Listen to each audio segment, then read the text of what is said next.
원고는 음악방송에 섭외되거나 시상식 참석 기회가 주어지지 않았습니다. 이에 원고 측은 피고 SC엔터테인먼트가 개입했다는 정황을 포착하여 예전만큼 인기를 얻지 못한 것이 소속사의 요약 때문이라는 얼토당토하는 주장을 하며 얼마 전 양차미 씨가 근무하는 음원 사이트 수박에서 한 아이돌 그룹의 사재기가 적발된 적이 있었죠. 네. 사재기가 어떻게 해서 적발됐나요? 아니 잠시만 변호사님. 지금 이 사건과 사재가 무슨 상관입니까? 저희가 결국 확인해 보니까 사재기를서 조작된 순위더라고요. SC엔터테인먼트가 문산연에 심한 노출을 했다는 것을 이유로 들어서 저스티스의 방송 출연을 막았다는 말이겠군요. 소속사 측에서 이제 출연을 거부했을 것입니다. 아닙니다. 저희 매니저는 그런 연락을 받은 적이 없다고 그랬습니다. 음원 발매 직후 1위를 차지하고 있던 저스티스의 순위를 내려 저스티스의 방송 출연에 큰 피해를 입혔습니다. 피고가 저스티스에게 피해를 입히려고 위의 일들을 행했다는 것으로 각 행위마다 직접적인 증거 대신 추측만으로 이루어져 있음을 알려드립니다.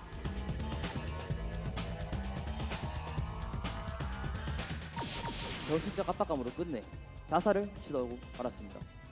우리는 원고의 정신적 압박감과 자살 기도의 원인이 피고의 동영상 유포만이 해당되지 않는다는 것을 알 수 있습니다. 여러 마을 덧붙여서 효철이가 범인이라고 친구들이 의심하도록 했습니다. 충분히 허위사실 유포죄에 해당하며 또 초상권을 침해한 행위입니다. 이와 같이 원고의 절도 솜씨는 타 학생들에 비해 상당히 능숙했고 이로 인해 피고가 이전 절도 사건의 범인의 원고라고 오해할 여지는 충분하였습니다. 원고의 자살 기도의 동기에 동영상 유포만 해당되는 것이 확실합니까? 그 동영상 유포로 인해 받은 피해가 많은 부분을 차지했던 건 확실합니다. 성우에게서 그 협박 메시지를 받은 후부터 저 정말 힘들었습니다. 상담기록 카드를 좀 봐주십시오. 전 이처럼 충분히 뉘우치고 반성하고 있습니다. 정당방위가 아닌 의도적인 허위사실 유포에 해당한다고 볼 수 있습니다. 원고는 자신의 잘못에 대해 충분한 반성과 뉘우침을 한 피고에게 자꾸만 다른 곳으로부터 온 고통을 떠넘기려고 하고 있습니다.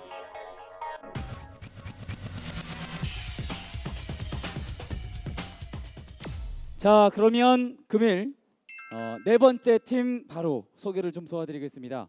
친구들이 준비한 주제 불편한 소문이라는 주제고요. 민사 마지막 네 번째 팀입니다. 성광고등학교를 힘찬 박수로 맞아주시기 바랍니다. 진지하게.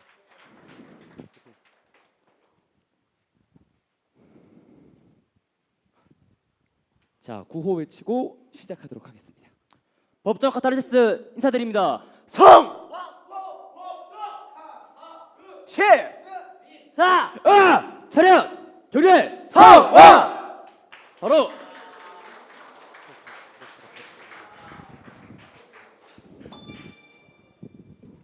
법정 카타르시스 민사팀의 불편한 소문은 학교의 현장에서 발생하고 있는 SNS의 잘못된 사용으로 인한 폐해와 절도 사건을 모티브로 만든 순수 창작품입니다. 그럼 사건 개요를 말씀드리겠습니다.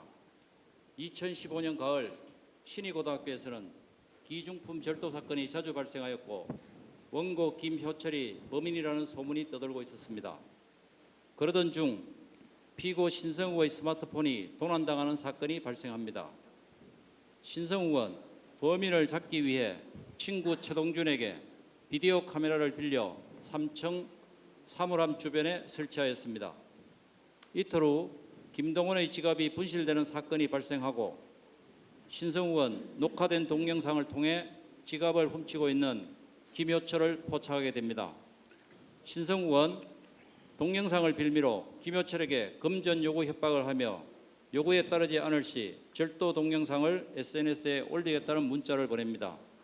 김효철이 거절하자 신성욱은 동영상을 게시하게 됩니다. 그 후 많은 비난을 받은 김효철은 극심한 스트레스와 우울증에 시달리게 됩니다. 설상가상으로 김효철의 친동생이 교통사고를 당해 무의식 상태로 입원하는 사태가 벌어지게 되고 김효철은 정신적 고통을 견디지 못하고 자살 시도를 하지만 주변의 빠른 조치로 생명은 구하였으나 몹시 고통스러워합니다. 결국 김효철은 신성우에게 허위 사실 유포로 인한 명예훼손과 정신적 피해에 대한 보상금, 정신과 치료비와 동영상 유포로 인한 초상권 침해에 대한 배상금을 청구하는 손해배상 청구 소송을 제기하게 됩니다. 이 재판의 쟁점은 다음과 같습니다. 첫째, 피고 신성우의 SNS 게시는 정당방위인가? 둘째, 원고 김효철의 정신적 피해에 대한 피해에 피고의 행위가 끼친 영향은 어느 정도인가? 셋째, 초상권 침해가 성립되는가입니다. 주어진 시간 내에 재판을 진행하기 위해 일부 절차를 생략하였음을 알려드리며 지금부터 모의 재판을 시작하도록 하겠습니다. 모두 자리에서 일어나 주시기 바랍니다.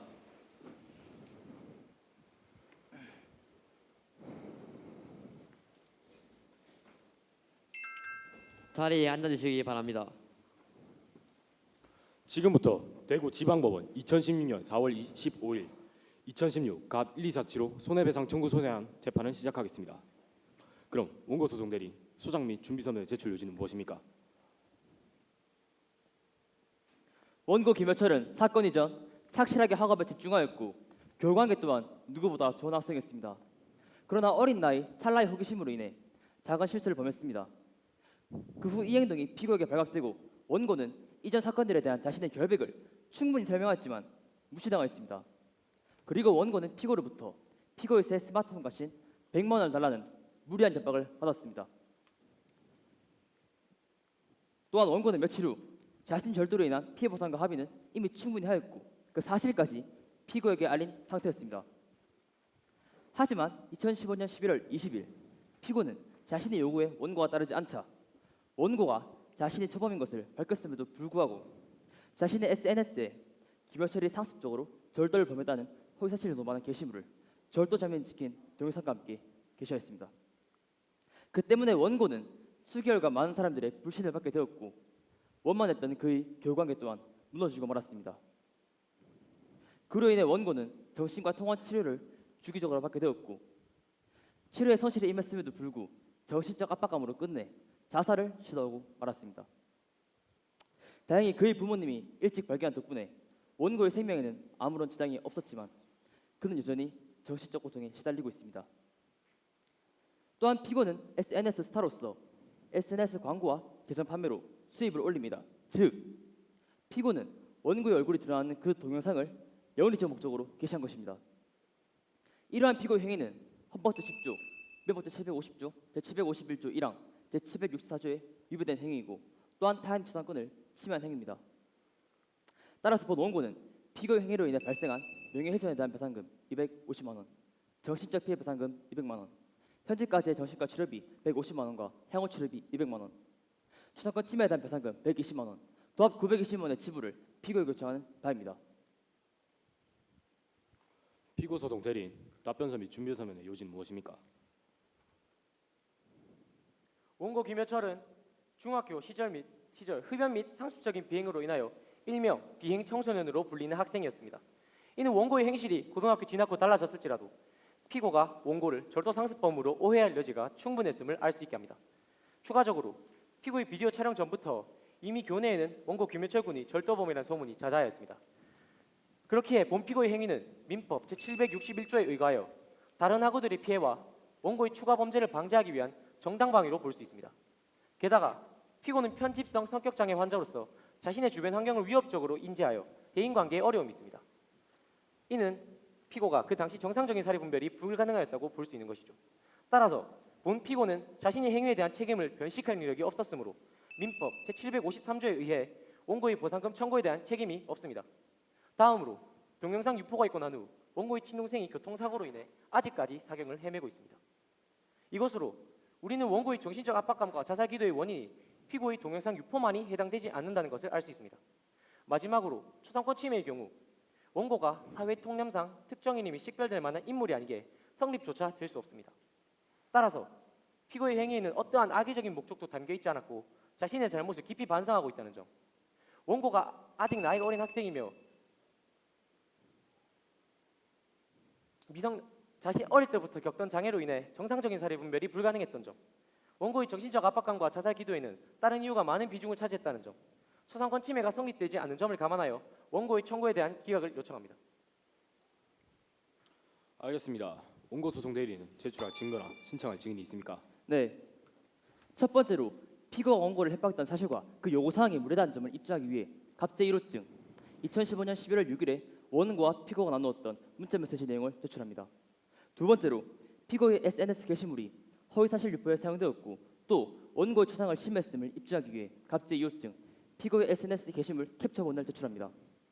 세 번째로 원고가 정신적 압박감에 시달리고 극도의 우울증 증세를 보였다는 것을 입증하기 위해 원고의 정신과 담당인 진석수를 증인으로 신청합니다.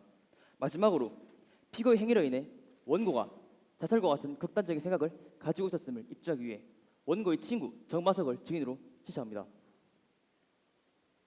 피고 측은 원고 측이 제출한 증거나 신청한 증인에 대해 의견이 있습니까? 없습니다. 원고 측이 제출한 증거 모두를 받아들입니다.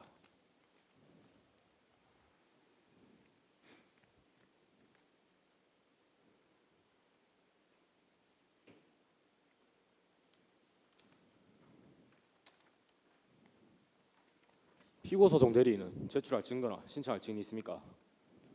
첫 번째로 피고가 원고를 기존 절도 사건의 범인으로 오해하기에 충분했음을 입증하기 위해 원고가 기존 절도 사건들의 범인이라는 소문을 퍼뜨린 장본인이자 이전 절도 사건의 진범인 진희업을 증인으로 신청합니다. 그리고 피고가 원고의 절도 장면을 촬영할 때 사용했던 비디오 카메라의 주인 최동준을 증인으로 신청합니다. 두 번째로 피고는 편집성 성격 장애 환자로서 명확한 사리 분별이 불가능했다는 점을 입증하기 위해 을 제1호증 피고의 정신과 담당의의 소견서를 제출합니다. 마지막으로 피고가 자신의 행위에 대해 깊은 반성과 뉘우침을 하고 있다는 점을 입증하기 위해 을 제2, 3호증 피고가 3개월간 교내 위클래스에서 상담했던 기록과 담임 교사와의 상담 기록 카드를 증거로 제출합니다. 원고 측은 피고 측이 제출한 증거나 신청한 증인에 대해 의견이 있습니까? 없습니다. 제출한 증거, 신청한 증인 모두 받아들입니다.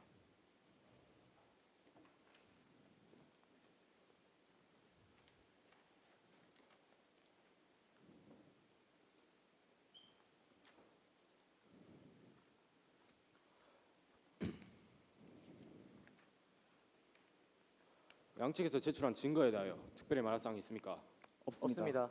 그렇다면 이제 변론 준비를 마치고 변론 기일은 2016년 4월 20일 오전 10시에 진행토록 하겠습니다. 모두 자리에서 일어서 주시기 바랍니다. 자리에 앉아 주시기 바랍니다. 지금부터 대구지방법원 2016 갑 1247호 손해배상 청구 소송에 대한 재판을 시작하겠습니다. 그럼 지금부터 증인 신문을 시작하도록 하겠습니다. 채택된 증인들 중 사실관계의 논리적 순서를 판별하기 위해 가장 먼저 피고 측 증인 진희업을 신문하고 다음 피고 측 증인 최동준을 신문하고 다음으로 원고 측 증인 진석수를 신문하고 마지막으로 원고 측 증인 정반석을 신문토록 하겠습니다. 모든 증인들은 증인석 앞으로 나와주길 바랍니다.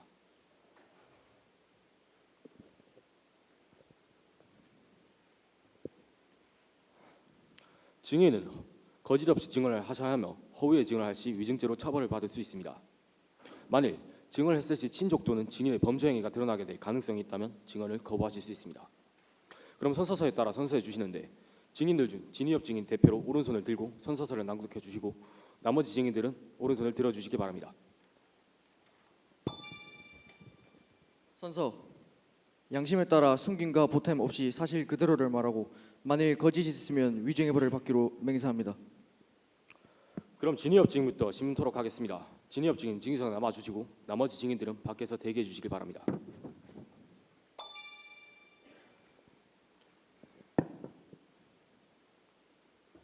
피고 소송 대리인부터 신문하세요.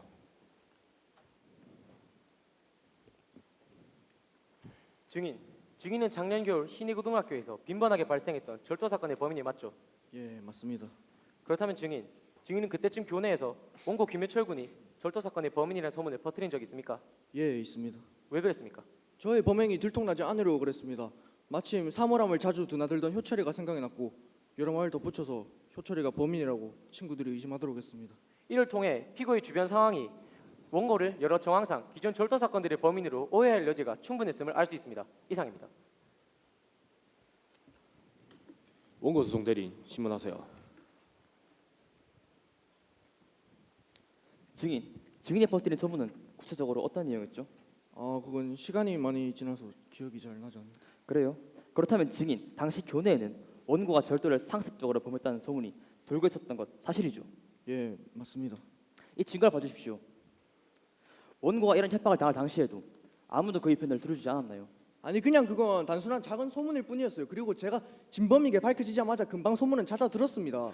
그렇다면 그때부터 원고의 스트레스와 우울증이 시작된 것이 아닐까요? 예, 맞습니다.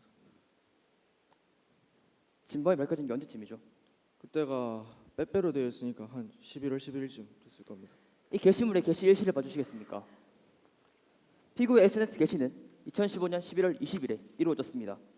이는 진범이 밝혀진 11월 11일로부터 9일이나 지난 날입니다. 이처럼 원고가 진범이라는 사실이 피고의 SNS 게시 이전에 밝혀졌음에도 불구하고 피고는 그동안의 연쇄절도가 모두 원고의 잘못이라는 허위사실을 유포하였습니다. 이는 의도성을 가진 행위로 충분히 허위사실 유포죄에 해당하며 또 초상권을 침해한 행위입니다.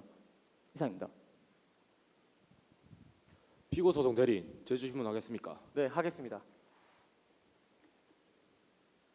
증인, 당시에 피고도 증인이 진범이라는 사실을 알았습니까? 송옥이는 워낙 특이해서 주변에 친구가 잘 없습니다. 아마 직접 전달받지 못했을 거예요. 이러한 점으로 미루어 볼 때 피고는 여전히 사실 여부를 인지하지 못하였다고 볼 수 있습니다. 이상입니다. 그렇다면 진위업 증인에 대한 신문을 마치고 다음으로 피고 측 증인 최동준을 신문토록 하겠습니다. 진위업 증인 자료 돌아가 주시고 최동준 증인은 진의석으로 와주시기 바랍니다.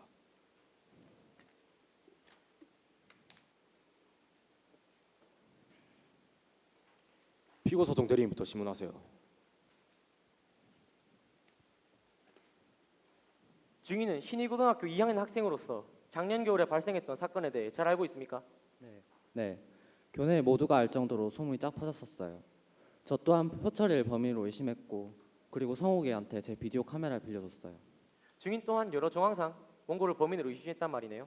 네, 맞습니다. 다른 학생들도 그랬나요? 당연하죠. 친구들이 티를 안 내서 그렇지 다 효철이가 범인인 줄 알고 있었어요. 또한 그리고 제가 효철이의 절도 장면이 담긴 동영상을 본 적이 있는데 진짜 너무 능숙하더라고요. 그래서 제가 일반 저희 학교 학생들을 대상으로 비교해본 동영상이 있는데 이거 혹시 증거로 제출 가능합니까? 네, 당연하죠. 재판장님, 증인이 들고 온 본 동영상을 증거로 제출하겠습니다. 잠시만요. 재판장님, 증인이 제출한 증거물은 이미 촬영을 인지한 상태에서의 행위물로 비교를 위한 증거물로는 적절하지 않습니다. 증거 채택하겠습니다.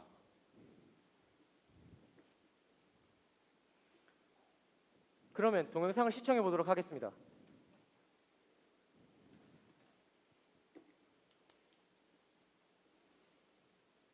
우측 하단의 원고를 주목해 주십시오.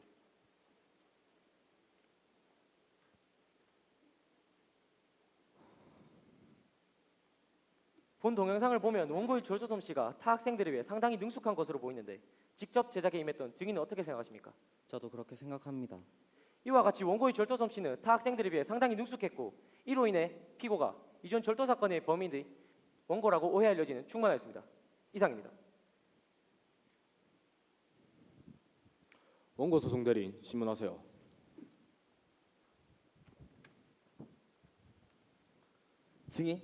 증인이 본 동영상을 직접 기획한 건 맞습니까? 네, 맞습니다. 비교 대상이 부적절했다고 생각해 본 적 없습니까? 같은 학교에 같은 학년 대상인데 뭐가 부적절하다는 말씀이시죠? 그래도 카메라가 있는 사실을 인지한 상태에서의 행위와 그 사실을 모를 때의 행위는 비교하기에 적절하지 않은 것 아닙니까? 그렇게 보시면 다르게 생각하실 수 있지만 이상입니다. 피고 소송 대리인 제주 신문하겠습니까? 아니요, 하지 않겠습니다. 그렇다면 최동준 증인에 대한 신문을 마치도록 하겠습니다. 다음으로 원고 측 증인 진석수를 신문토록 하겠습니다. 최동준 증인은 증인석으로 자료 돌아가 주시고 진석수 증인은 직인석으로 와주시기 바랍니다.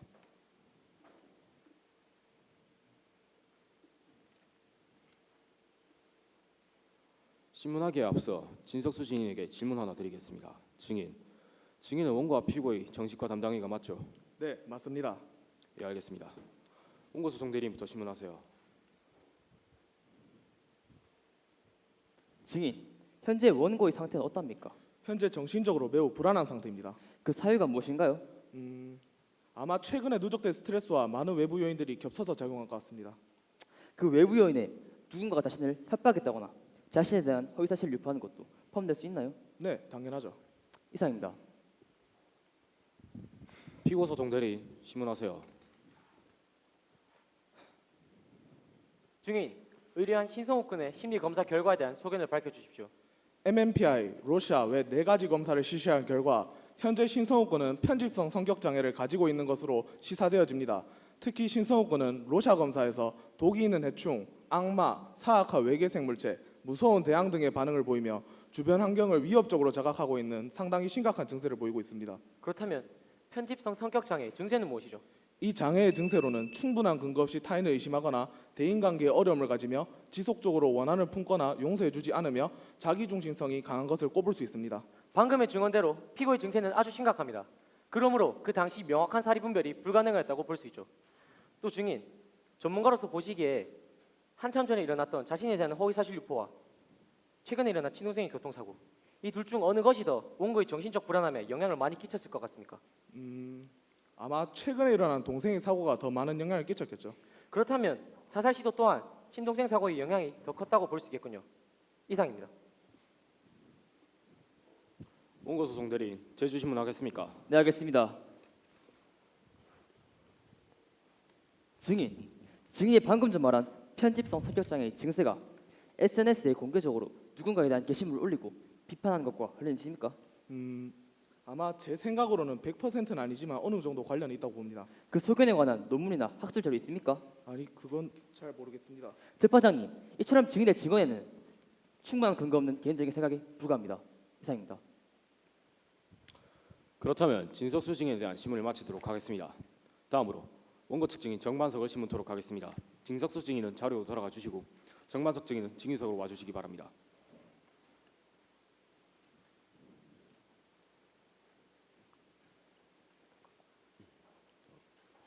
원고 소송 대리인부터 신문하세요. 증인, 가까운 친구로서 보기에 원고가 피고의 SNS 게시물 때문에 힘듦을 호소했던 것 맞습니까? 네, 맞습니다. 그 사건 이후로 정말 힘들어했어요. 그 자살 기도와 정신적 고통의 원인이 친동생의 사고 때문이 아니다, 이거죠? 효철이는 성욱의 협박 메시지를 받은 그 직후부터 저에게 힘들다고 말했습니다. 동생의 사고 전부터 충분히 힘들었다고요. 그렇군요. 우울 증세 또한 동영상 유포와 비난으로 인해서 생기게 됐단 말도 맞나요? 네, 당연하죠. 이상입니다. 피고 소송 대리인 신문하세요.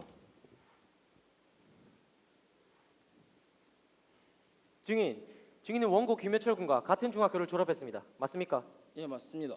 그렇다면 원고가 중학교 시절 소위 일진이라 불리는 학생이었다는데 사실입니까?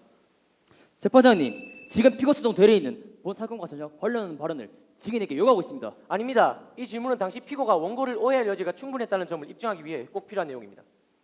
일단 더 들어보도록 하겠습니다. 증인 답변하세요. 예, 맞습니다. 그렇다면 중학교 때부터 평판이 나빴던 원고를 피고가 상습 철도의 범인으로 오해할 여지가 충분했겠네요. 그래도 효철이는 고등학생이 되고 나서는 확실히 다른 모습을 보여줘 왔습니다. 증인, 원고가 동영상 유포가 있고 난 후 증인에게 주로 어떤 말을 하던가요? 잘 기억은 안 나지만 힘들다, 남들 얼굴 볼 생각하니 막막하다 같은 말 했던 걸로 기억납니다. 그럼 동생의 사고 후에는요? 죽고 싶다, 왜 살지 이런 말 했던 것 같습니다. 증인의 증언으로 보면 동생의 사고 전보다 그 후 원고의 발언이 더욱더 부정적으로 변한 것이 보이는데 어떻게 생각하십니까? 그렇게 말하실 필요는 없잖아요. 증인, 감정을 가라앉히고 발언에 신중을 가해주시기 바랍니다. 신문 계속하세요.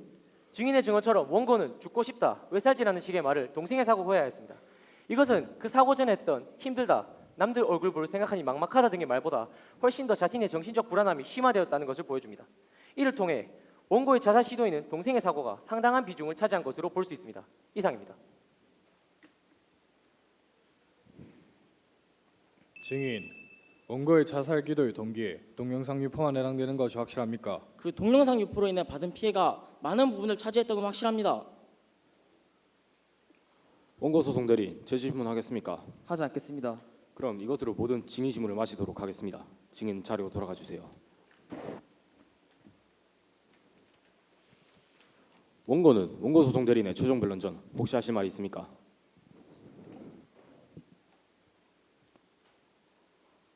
판사님, 성욱에게서 그 협박 메시지를 받은 후부터 저 정말 힘들었습니다.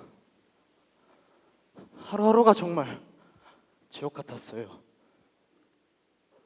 제 심정은 아무도 알아주지 못할 겁니다. 너무 부끄럽고 또 치욕스러워서 고개를 들고 다닐 수가 없더라고요. 판사님, 부디 제가 받은 고통을 덜어주세요. 부탁드리겠습니다. 피고는 하실 말이 있습니까?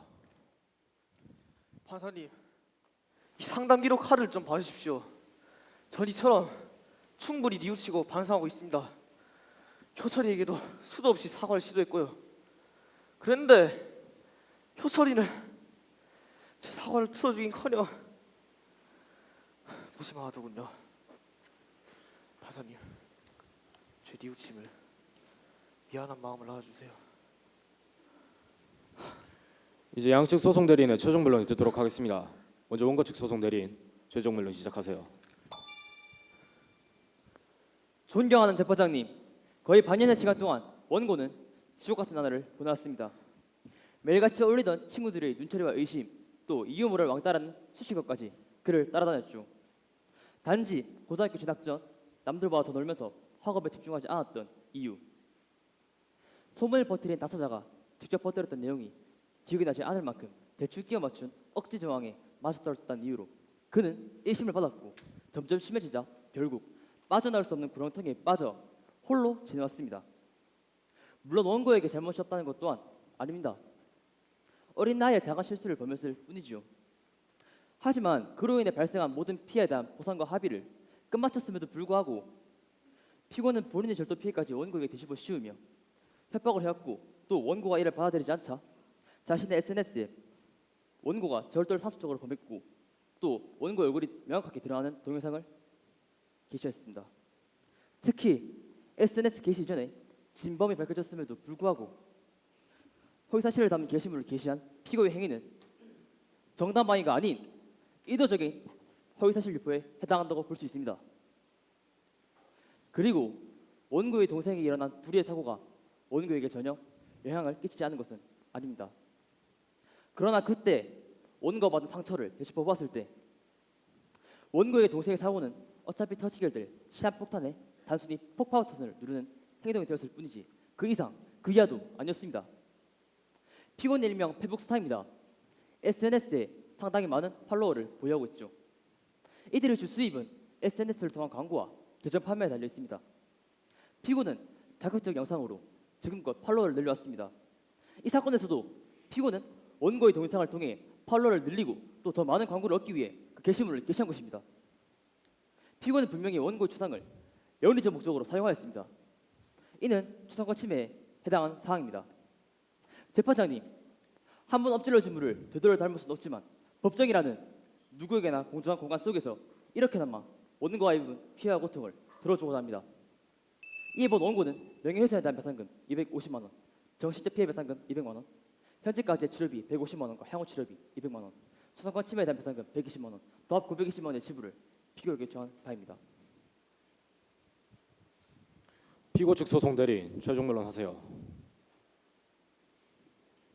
존경하는 재판장님, 본 피고는 앞선 진위업 증인과 최동준 증인의 신문에서 밝혀졌듯 그 당시 교내에는 원고가 기존 절도 사건이라는 범인이라는 소문이 만연하였고 원고의 절도 솜씨 또한 타 학생들에 비해 상당히 능숙하였습니다. 이는 피고가 원고에게 문자를 보냈을 당시인 2015년 11월 6일 피고가 기존 절도 사건들의 범인이 원고라고 오해할 여지가 충분했음을 증명해줍니다.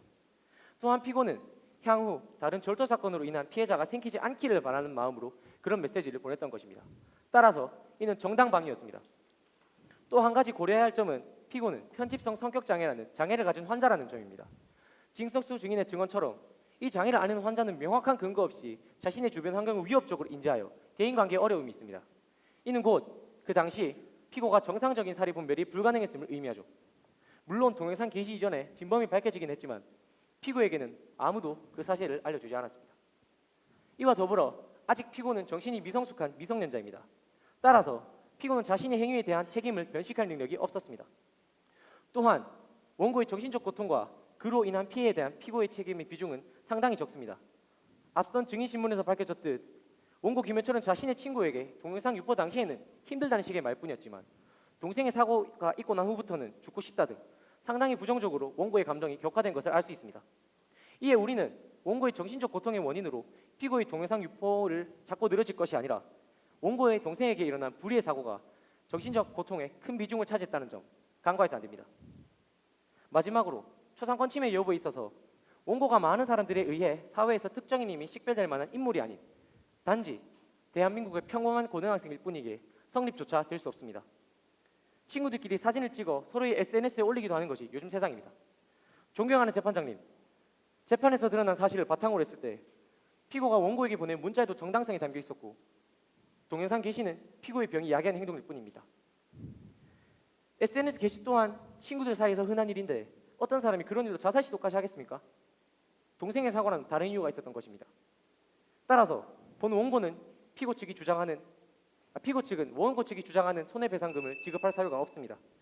원고는 자신의 잘못에 대해 충분한 반성과 뉘우침을 한 피고에게 자꾸만 다른 곳으로부터 온 고통을 떠넘기려고 하고 있습니다. 이에 피고 측은 원고의 손해배상 청구에 대한 기각을 요청하는 바입니다. 이상입니다. 그럼 이것으로 이 사건에 대한 변론을 종결하겠습니다.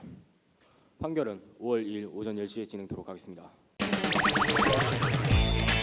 제347조 제1항에 사기죄를 구성하는 바 눈이 마주치기만 해도 불안했어요. 결론적으로 검찰이 제시한 증거들은 피고인이 사건 당일 살인죄로 피고인에게 징역 15년을 우발적인 범행으로 인정하여 형을 감경하여 절대 죽일 생각이 없었습니다. 성폭력 범죄의 처벌 등에 관한 특례법 제14조 1항은 유리 피고인에게 무기징역을 선고하여 정의를 바로 세워주시기를 부탁드립니다.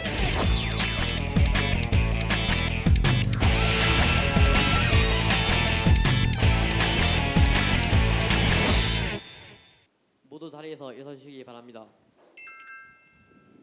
자리에 앉아주시기 바랍니다. 판결에 앞서 원고와 피고는 자리에서 일어나 주십시오.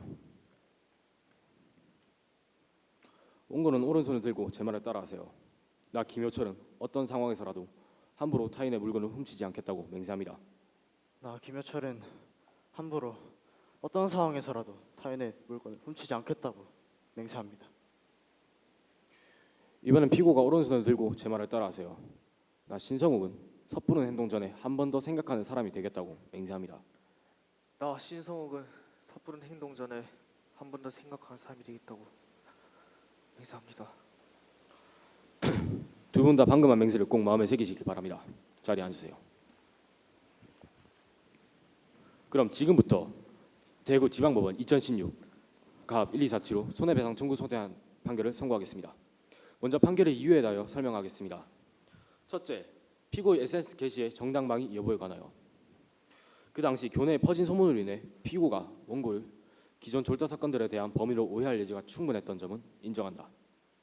하지만 앞선 진위협 증인의 증인신문에서 밝혀졌듯 동영상 게시 이전의 진범이 밝혀졌고 비록 피고가 이 사실을 직접적으로는 알 수는 없었으나 이전 절도 사건들에 대한 나름의 정의 실현이 목적이었다면 충분히 간접적으로 알 수 있을 것이라 판단된다. 따라서 피고의 의도가 정당방위의 속성을 띄었는가 아닌가를 떠나서 피고가 이전 절도 사건들에 대한 진위 여부를 판별할 수 있었다고 간주하여 본 재판부는 피고의 동영상 게시 행위를 정당방위로 판단하지 아니한다. 피고의 장애의 경우 앞선 진석수 증인의 제주신문에서 밝혀졌듯 확실한 학술 자료가 없기에 배제한다. 그러나 아직 피고가 아직 미성년자인 점, 장기간 SNS를 운영하면서도 이러한 허위사실 유포에 연루된 점이 없던 초범인 점은 참작한다. 둘째, 원고의 정신적 피해에 피고의 행위가 끼친 영향의 정도에 관하여 앞선 공판 사실을 바탕으로 주요 사건의 순서를 따져보면 첫 번째, 피고의 협박이 가장 먼저 있었고 다음, 피고의 동영상 게시, 그 다음 원고의 친동생의 사고, 마지막으로 원고의 자살 신호로 별할 수 있다. 피고의 SNS 게시와 협박이 원고의 정신적 불안감에 영향을 끼친 것은 인정한다. 하지만 비교적 최근에 일어났던 원고의 친동생의 사고가 평생을 함께 지낸 원고에게 피고의 행위보다 더 크게 영향을 끼쳤을 것이라 판단된다. 셋째, 초상권 침해의 성립 여부에 관하여 사람은 누구나 자신의 얼굴, 기타 사회 통상 특정인을 식별할 수 있는 신체적 특징에 관하여 함부로 촬영 또는 그림이 묘사되거나 공표되지 않으며 영리적으로 이용당하지 않을 권리를 가지는데 이러한 초상권은 우리 헌법 제10조 제1문에 의해서도 헌법적으로 보장받고 있는 권리이다. 따라서 촬영자는 피촬영자의 동의를 받고 촬영해야 한다. 그러나 피고는 원고의 동의 없이 원고를 촬영하였고 이 영상을 자신의 SNS에 올림으로써 소득을 올렸다. 이는 피고가 영상을 영리적 목적으로 이용하였다고 판단되기 때문에 초상권 침해는 성립된다 판단된다. 따라서 당심에서 적법하게 채택한 증거 자료와 당사자의 진술을 종합하여 다음과 같이 선고한다. 하나, 피고는 원고에게 250만 원 및 이에 대하여 2016년 5월 2일부터 소장 최종 송달에까지 연 5%, 그 다음 날로부터 갚는 날까지 연 20%의 각 비율로 계산한 돈을 지급하라. 하나, 소송 비용 중 2분의 1은 원고가, 나머지는 피고가 부담한다. 하나, 제1항은 가집행할 수 있다. 이로써 선고를 마칩니다. 원고 및 피고 측의 판결에 불복하면 판결 정본이 송달된 날로부터 2주일 이내 항소 신청을 할 수 있습니다. 자, 이상으로 발표를 모두 마치겠습니다. 박수 한번 보내줄까요? 네. 자, 그러면 이어서 질의응답 시간 바로 이어지도록 하겠습니다. 네, 먼저 답변을 하겠습니다. 네, 먼저 마지막 그 이제 출연 민사 마지막 출연진답게 이 분량도 가장 많은 것 같아요. 예, 그래서 그만큼 짜임새가 시나리오 짜임새가 아주 좋았던 것 같습니다. 실제 그 사실관계를 또 실제 그 대법원 사건을 바탕으로 한 시나리오였기 때문에 더 좀 사실관계라든지 그 판결문 구성이라든지 이런 게 조금 더 현실적으로 와닿는 게 아닌가 그런 생각이 들었습니다. 근데 그 조금 그 원고 대리인 아니면 재판장님께 질문을 드리고 싶은 게 피고를 이제 신성욱 미성년자 이제 피고 신성욱 단독으로 피고를 설정을 했는데 여기 이렇게 나중에 이제 300만 원을 이제 승소 판결을 내리고 가집행까지 할 수 있도록 했는데 미성년자에게 피고 미성년자가 300만 원 돈이 있습니까? 어떻게 돈을 받아낼 겁니까? 어쩌면 그에 대한 보상은 부모님의 재력으로 보상할 수 있다고 판단하여서 부모님 그런 재력 처분을 했습니다. 그러니까 부모님 재력으로 한다 어떻게 부모님이 안 해줄 수 있잖아요. 그렇다면은 그에 대한 답변 아직 준비하지 이 사건 못했습니다. 모르겠어요. 대법원 그 저도 이 사건 구체적인 그걸 보지를 못해서 모르겠는데 아마 사건에는 미성년자 단독으로 피고를 하지는 않았을 것 같거든요. 저희가요 대법원 판례를 아예 가져온 것이 아니라 네. 저희가 창작을 순수 창작을 했습니다. 그 바탕에서 이제 조금 더 수정 보완을 하기 위해서 근거를 찾다 보니 대법원 판례를 찾게 된 것입니다. 그래 좀 대법원 판례를 제대로 한번 보셨어야 될 것 같은데 미성년자만을 단독으로 피고를 설정하는 경우가 없어요. 아까 말했듯이 300만 원을 부모는 줄 의무가 없죠. 이 판결문만으로는. 그러니까 반드시 부모를 공동 피고로 삼았어야 하는 그런 걸 한 가지 지적하고자 합니다. 나머지 부분은 뭐 판결 주문이라든지 주문서도 깔끔하게 잘 정리가 됐고 처음에 제가 아까 다른 그 팀들과의 비교해서 처음 단계에서 어떤 근거로 손해배상 청구 금액의 날 설정을 하는 것도 일반 손해배상 청구 사건과 마찬가지로 잘 정리가 된 것 같습니다. 또 한 가지 또 생각난 게 청구 원인에서 보면 이제 여기 이제 그 주된 청구의 근거로서 헌법 10조, 민법 750조, 751조, 764조 이렇게 지정을 했는데 이 사건에서 가장 중요한 쟁점이 이제 프라이버시권 침해, 사생활 침해에 대한 건데 헌법 10조도 이제 프라이버시권의 근거가 되긴 하지만 우리 헌법 17조가 명시적으로 이제 규정을 하고 있습니다. 그러니까 그걸 좀 빠뜨린 점은 좀 조금 실수가 아닌가 그런 지적을 할까 합니다. 나머지는 뭐 이상 다른 심사위원님께 맡기겠습니다.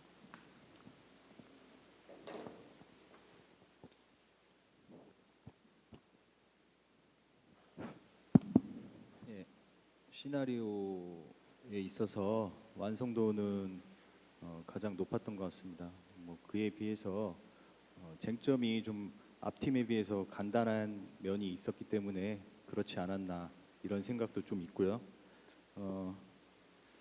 뭐 결론이나 주문에 있어서도 우리 최대한 앞팀보다 실제 재판 형식 주문을 맞춰서 잘 한 것 같습니다. 근데 우리 재판장님이 사실관계의 논리적 순서를 판별하기 위해 피고 측 증인부터 신문하겠다 이렇게 했는데 예. 그런 특별한 이유가 있습니까? 피고 측부터 하는 게? 이 사건의 순서를 보면 먼저 진이업이 진범이지 않습니까? 예, 진범에 먼저 원고가 진범이라는 소문을 퍼뜨렸고 그로 인해 진범이라는 소문을 퍼뜨렸고 그로 인해서 또 피고가 원고를 기존 절도 사건의 범인이라는 오해를 하였고 그 때문에 또 피고가 원고를 협박하였고 그로서 계속 사건이 진행이 됩니다. 그래서 순서를 따져볼 때 가장 원인이 되었던 진위업 증인의 헛소문을 퍼뜨린 그 진위업 증인부터 먼저 심을 해야 한다고 생각했습니다. 이제 이게 재판장님이 예단을 갖고 있다고 볼 수 있는 거죠. 재판장님이 진실을 알지 못한 상태에서 소장과 답변서만 봤을 때 논리적 순서가 피고 측 얘기부터 들어보는 게 맞겠다. 이렇게 예단을 가지고 재판에 들어와서 피고 증인부터 신문하는 거는 이미 예단을 갖고 있었다. 이렇게 볼 수 있습니다. 민사 재판은 원고의 청구가 인정되는지 여부를 결정하는 겁니다. 원고에게 입증 책임이 있습니다. 원고의 주장이 입증되는가 안 되는가. 이거를 먼저 입증하는 거지. 그리고 피고는 그걸 다투는 거죠. 예. 피고가 입증 책임이 있는 건 아닙니다. 그러니까 순서가 어떻게 됐든 간에 원고가 입증을 했어야 되는 거고요. 그러면 피고가 원고의 증인을 신문을 먼저 하고 당연히 형식상으로나 실질상으로나 원고의 증인 신문을 먼저 해서 원고가 피고에게 이러이러한 책임이 있습니다. 명예훼손을 한 책임이 있습니다 했을 때 피고가 그 반대로 그거는 정당 아닙니다. 정당방위입니다. 이렇게 하면서 다툼이 들어왔을 때 다툼이 들어오는 게 순서가 맞는 거겠죠. 근데 처음부터 피고 얘기 먼저 듣겠습니다. 그러면서 피고부터 먼저 신문하세요. 이렇게 하는 거는 전체적인 순서가 완성도에 비해서 아예 순서 자체가 잘못됐고요. 우리 주문은 제대로 됐지만 판결 이유를 말할 때 원고의 청구가 인정된다 안 된다부터 말하고 그 이유로서 정당방위가 인정되지 않는다로 가야 되는데 처음부터 정당방위 인정 여부에 대해서 말하겠습니다. 정당방위는 피고가 어떤 행위를 법적 책임이 있다고 인정하고 정당방위 인정 여부 그다음 정당방위 여부를 가로써야 되는 거죠. 근데 그 얘기에 대한 언급 없이 피고의 정당방위부터 설시한 거는 전체적으로 지금 재판 자체가 어떻게 피고 쪽에 원고보다는 피고 쪽으로 뭔가 쏠려서 시나리오가 작성된 게 아닌가 이렇게 좀 생각이 듭니다. 예, 모의 재판 잘 봤습니다. 우선 재판부에 몇 가지 질문 드리겠습니다. 마지막에 결론을 내리실 때 우선 지금 책임 무능력에 대해서 앞에 한참 주장이 있었는데 그 부분이 판결에는 판단이 빠져 있는 것 같습니다. 일부러 누락하신 겁니까? 앞을 보시면 피고 측의 주장으로는 피고가 아직 미성년자이고 편식성 성격 장애라는 병을 갖고 장애로서 그 당시 사건에 대하여 책임을 편식할 지능이 없었다고 주장되어 있었다는 것을 말씀하시는 것 같은데, 그러니까 일단 그 주장이 나왔기 때문에 그 부분에 대해서는 책임 능력이 있다라는 취지에 어느 정도 약간의 판단이 있어야 된다고 생각을 해서 얘기를 드린 겁니다. 전체적으로 지금 이 손해배상 사건에서 앞에서 이야기하셨듯이 지금 모든 그 손해배상 청구에 나올 수 있는 여러 가지 쟁점들을 다 망라해서 고의성 인정 여부, 인과관계부터 지금 위법성, 책임 능력 여부까지 굉장히 많은 부분들이 짜임새 있게 넣으려고 하신 거는 맞는 것 같은데 조금 전에도 지적하셨다시피 그러니까 이 시나리오가 제가 봤을 때 약간 조금 어색하게 느껴지는 부분들은 그러니까 그 재판부가 약간 지나치게 간섭을 한다라는 느낌과 그다음에 이렇게 증인신문 순서를 마구 이렇게 하는 부분들 그런 부분들은 전체적인 시나리오에서 조금 이상한 부분이 아닌가라는 느낌은 조금 듭니다. 예, 하여간 수고하셨습니다. 네, 수고하셨습니다. 이상으로 인사 마지막 템까지 발표와 질의응답 시간을 모두 마치고요. 자, 자리에서 일어나서 인사하고 들어가겠습니다. 대표 학생 어디 있나요? 네, 인사하고 들어가겠습니다. 차려! 경례! 서원! 네, 마지막까지 씩씩하게 인사하고 들어가도록 하겠습니다. 피고인 서대표를 성소녀 성매매 알선죄로 기소하며 일적으로 도움이 될 만한 사람을 소개시켜준 것이지 성관계는 없었으므로 청소년 성매매에 대하여 인정할 수 없습니다. 저는 정말 간절히 성공하고 싶은 마음에 무슨 수를 써서라도 성공하고 싶다고 얘기를 했습니다. 서대표가 잘해보라고 그러고 나갔어요. 그러더니 조물주가 저를 덮쳤습니다. 증인이 그 자리에 자발적으로 나갔다는 사실을 참고하여 주시기 바랍니다. 서 대표의 계좌에는 총 1억 후에 1,000만 원씩 각기 내번 서 대표 조물주 씨와 박순진이 성남에 있는 오피스텔에서 만남을 가진 직후에 입금이 되었는데 이게 모델료라는 말씀이십니까? 아니 검사님, 제가 순진 양이 너무 잘해서 돈을 좀 더 주겠다는데 그게 무슨 상관이냐고요? 전부 순진 양이 원해서 만난 것 뿐이고요. 그래서 저는 둘을 소개시켜준 것 뿐입니다. 피고인 조물주를 청소년 성보호법 제13조, 15조, 성매매 처벌법 제18조, 19조에 일거하여 징역 3년을 구형하며